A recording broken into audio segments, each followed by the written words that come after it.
유다 온 백성이 나이가 16세 된 우시아를 세워 그의 아버지 아마샤를 대신하여 왕으로 삼으니 아마샤 왕이 그의 열조들의 묘실에 누운 후에 우시아가 엘롯을 건축하여 유다에 돌렸더라.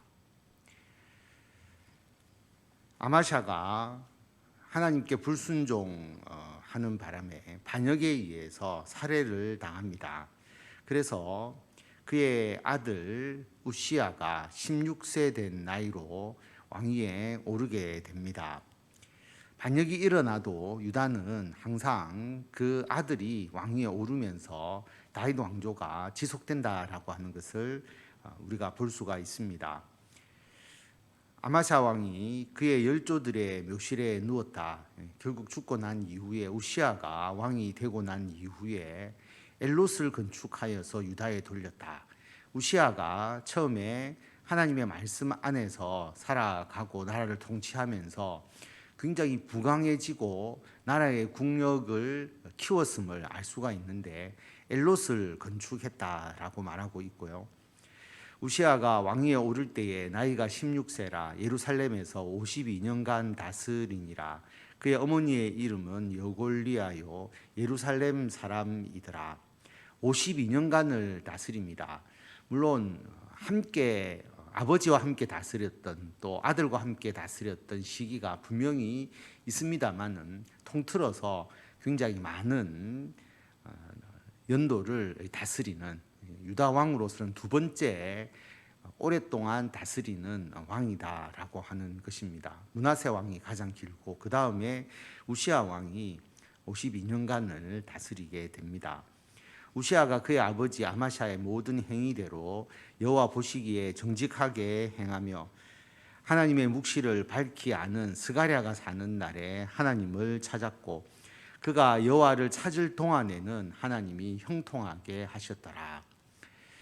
우시아가 하나님 보시기에 정직하게 행하는 그런 훌륭한 왕으로서의 역할을 하였음을 알 수가 있습니다. 그런데 전제 조건이 붙죠. 하나님의 묵시를 밝히 아는 스가랴가 사는 날 동안에 하나님을 찾았다. 결국 스가랴가 영적인 지도자로서 옆에서 잘 도와줄 때는 하나님의 말씀대로 살았지만 그렇지 않을 때는 하나님 앞에 잘못한 부분이 많다라고 하는 것을 말하고 있는 것이고 하나님을 찾을 동안에는 하나님이 형통하게 하셨다라고 말하니까 그가 하나님을 찾지 않을 때는 형통함을 누리지 못했다라는 것을 말하고 있는 것입니다. 그래서 영적인 지도자가 옆에서 그 사람들의 신앙을 어떻게 보살펴 주느냐 하는 것이 얼마만큼 중요한지를 알 수가 있습니다. 그 영적 지도자의 스가랴가 사는 날 동안에는 스가랴의 지도에 의해서 하나님을 찾았는데 그래서 형통하게 되었는데 스가랴가 없어지니까 우시아가 하나님 앞에서 올바로 신앙생활을 하지 못하고 형통하지 못했다. 이것은 참 가슴 아픈 일이죠. 그래서 우리가 항상 서로 영적인 부분을 북돋아 주고 서로가 실족하지 않도록 또 우리가 교만하거나 하나님의 말씀을 벗어나지 않도록 우리 모두가 함께 노력을 하면서 서로에게 선한 영향력을 끼쳐야 하는 것입니다.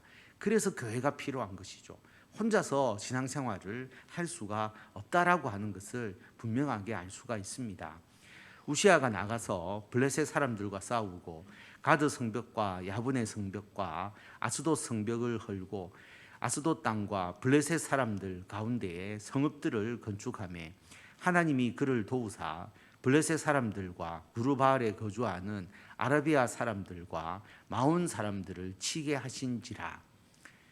유다 왕이 이렇게 공격적으로 주변 나라를 정벌하고 자신의 영토를 또는 자신의 영향력을 강화시키는 이런 경우가 잘 없는데 우시아가 강한 군사력을 바탕으로 해서 블레셋을 정복하고 그리고 아라비아 마온 사람들까지 치면서 나라의 영향력을 굉장히 키우게 됩니다. 암몬 사람들이 우시아에게 조공을 바치매 우시아가 매우 강성하여 이름이 애굽 변방까지 퍼졌더라. 우시아가 예루살렘에서 성 모퉁이 문과 골짜기 문과 성 구비에 망대를 세워 견고하게 하고, 또 광야에 망대를 세우고 물 웅덩이를 많이 파고 고원과 평지에 가축을 많이 길렀으며, 또 여러 산과 좋은 밭에 농부와 포도원을 다스리는 자들을 두었으니 농사를 좋아함이었더라. 우시아가 군사적으로 방어망도 튼튼하게 하고, 그리고 경제적으로 목축을 장려를 하고, 원래 목축은 유다의 아주 중점적인 산업이죠. 그래서 목축을 더 장려했을 뿐만 아니라 특이한 점은 농업을 장려했다라고 하는 것입니다. 농업을 장려했다는 이야기가 성경에 잘 나오지 않는데, 우시아가 남유다에 농업을 장려해서 농업을 키웠다. 경제적으로도 굉장히 부강하게 만드는 역할을 했음을 알 수가 있습니다. 우시아에게 또 싸우는 군사가 있으니 서기관 여이엘과 병령장 마아세야가 직접 조사한 수요대로 왕의 지휘관 하냐냐의 휘하에 속하여 떼를 지어 나가서 싸우는 자라. 군사력이 굉장히 강했다라고 하는 것을 알 수가 있는데요. 족장의 총수가 2,600명이니 모두 큰 용사요, 그의 휘하의 군대가 30만 7,500명이라 건장하고 싸움에 능하여 왕을 도와 적을 치는 자이며, 우시아가 그의 온 군대를 위하여 방패와 창과 투구와 갑옷과 활과 물맷돌을 준비하고, 또 예루살렘에서 재주 있는 사람들에게 무기를 고안하게 하여 망대와 성곽 위에 두어 화살과 큰 돌을 쏘고 던지게 하였으니, 그의 이름이 멀리 퍼짐은 기이한 도우심을 얻어 강성하여 짐이었더라. 우시아의 군사력이 숫자적으로 많은 것은 아닙니다. 수가 갑자기 굉장히 늘어났다, 이것은 아니고요. 그냥 평범한 수준인데 군대의 사기가 굉장히 높았다라는 것을 알 수가 있습니다. 그리고 무기가 좋았다라고 하는 거죠. 옛날 무기들도 평범한 방패창, 투구, 갑옷 있지만 그뿐만 아니라 재주 있는 사람들을 선발해서 신무기를 고안하게 해서 화살을 쏘는 것, 또 큰 돌을 던져서 싸우는 이러한 무기들을 개발을 해서 강성하여졌다라고 하는 것입니다. 그런데 기이한 도우심을 얻어서 강성했다라고 하는 것은 단지 군사력의 힘뿐만 아니라 하나님께서 우시아와 함께 하셔서 전쟁에서 이기게 해주시는 그 일들이 분명히 있었다라고 하는 것입니다. 그래서 경제적으로 그리고 군사력으로 굉장히 강해지고 나라가 부강해지는 그런 모습들을 여기서 볼 수가 있습니다. 그런데 여기까지죠. 그게 참 가슴 아픈 겁니다. 16절부터 보면 그가 강성하여짐에 그의 마음이 교만하여 악을 행하여 그의 하나님 여호와께 범죄하되 곧 여호와의 성전에 들어가서 향단에 분향하려 한지라. 그가 강성하여진 것은 분명한 사실입니다. 강성하여졌는데 그의 마음이 교만하게 되었다라고 하는 겁니다. 이 교만으로부터 하나님께 범죄하게 되는데, 어떤 범죄를 했느냐 하면 성전에 들어가서 향단에 분향을 하려고 했다라고 하는 것입니다. 우상 숭배를 한 게 아닙니다. 우시아가 다른 나라의 신을 수입해다가 우상 숭배를 한 것도 아니고 어떤 나쁜 일을 했다라고 볼 수는 없는데, 하나님 보시기에 큰 잘못을 한 것이죠.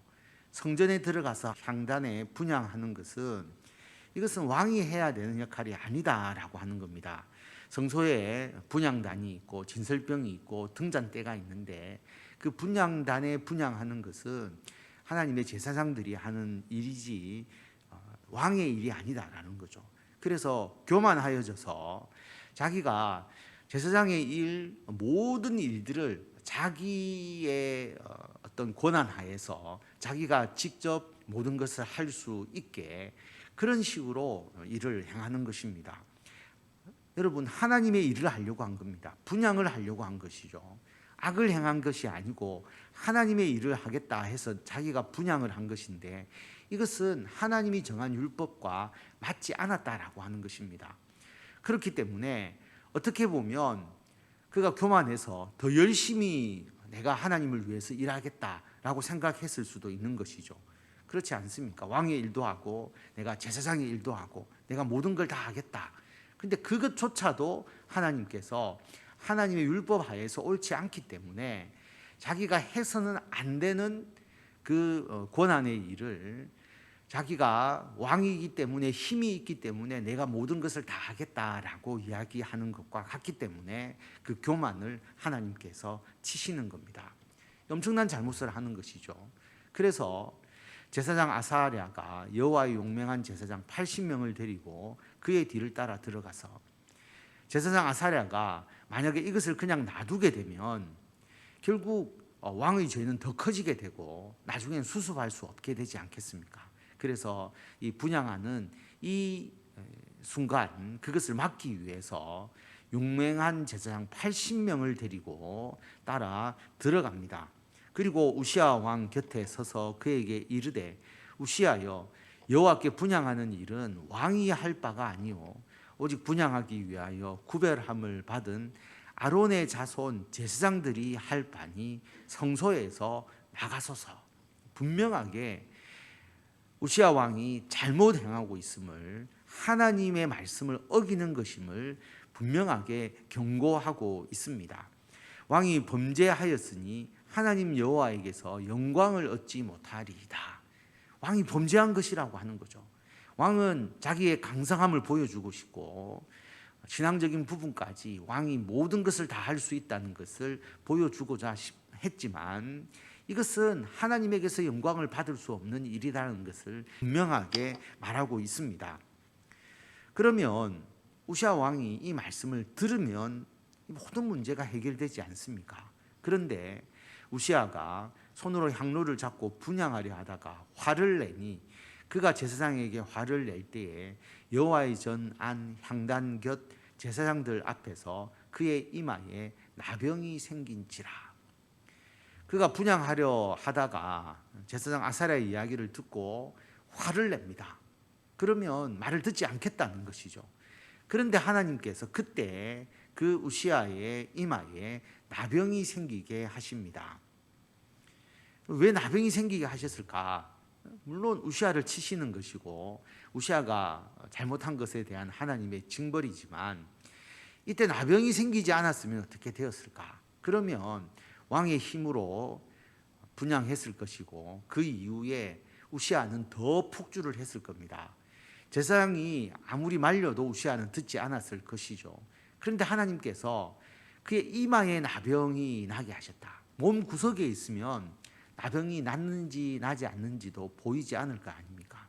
근데 이마라는 것은 성경에서 가장 잘 보이는 곳을 이야기하거든요.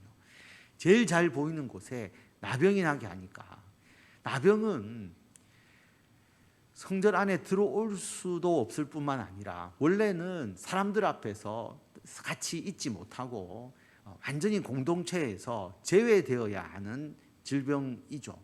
그래서 하나님께서 우시아를 말린 겁니다. 이렇게 하지 않았다면 우시아는 폭주했겠죠.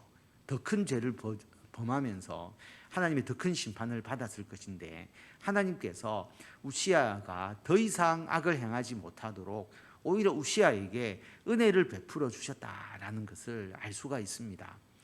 여러분, 우리가 교만하게 되고 그리고 우리가 어떠한 그 과잉 행동을 하게 되거나 올바른 지식에 의해서 일을 하지 않으면 이것도 하나님 앞에 잘못하는 것입니다. 우리가 꼭 우상 숭배를 하거나 미신에 빠지거나 그것이 하나님 앞에 잘못이 아니라 이것도 하나님 앞에서 분명히 잘못한 것이다. 이것을 우리가 명백하게 기억하고 하나님의 말씀이 무엇인지에 대한 올바른 지식으로 하나님의 일들을 잘 감당해 나가는 것이 필요하다는 것을 우시아가 우리들에게 너무나 명확하게 가르쳐 주고 있습니다. 대제사장 아사랴와 모든 제사장이 왕의 이마에 나병이 생겼음을 보고 성전에서 급히 쫓아내고 여호와께서 치심으로 왕도 속히 나가니라. 왕이 안 나갈 수가 없는 거죠. 더 이상 성전에 있을 수가 없는 것입니다. 하나님의 은혜라고 오히려 봐야 되는 것입니다.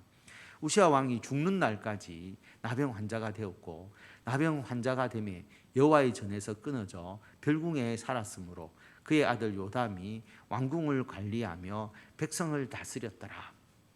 왜 나병을 치유해 주시지 않았을까?